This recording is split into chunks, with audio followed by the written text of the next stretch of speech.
여야가 이태원 참사 국정조사로 대치하는 상황에서 한 온라인 매체 희생자 명단 공개에 따른 파장이 정치권으로 계속 이어지고 있습니다. 네, 또 내년도 예산안 심사에 대한 삿바 싸움도 본격화되는 분위기입니다. 국회 연결해서 자세한 내용 들어보겠습니다. 최지숙 기자 전해주시죠.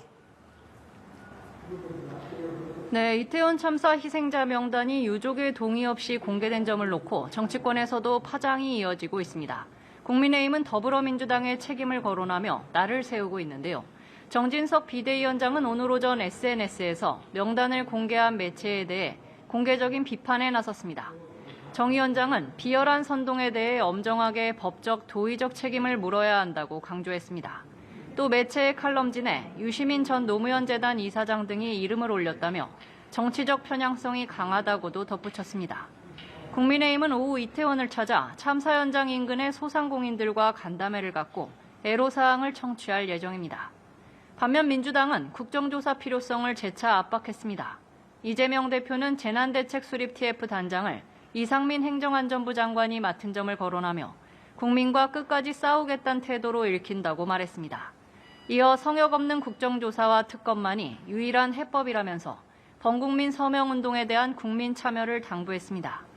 한편 내년도 예산안 심사가 본격화하면서 이를 둘러싼 여야의 기싸움도 이어지고 있습니다.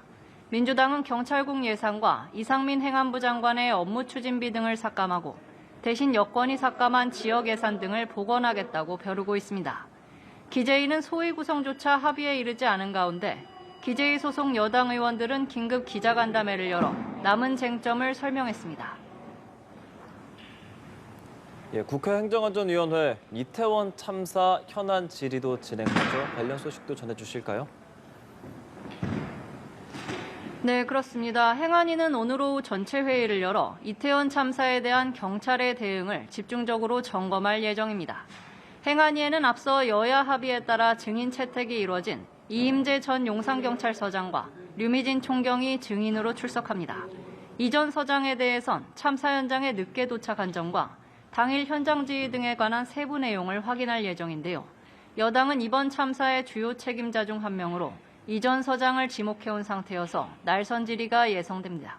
참사 당시 서울경찰청 상황관리관으로 근무한 류 총경은 늑장 보고 의혹 등이 제기됐습니다.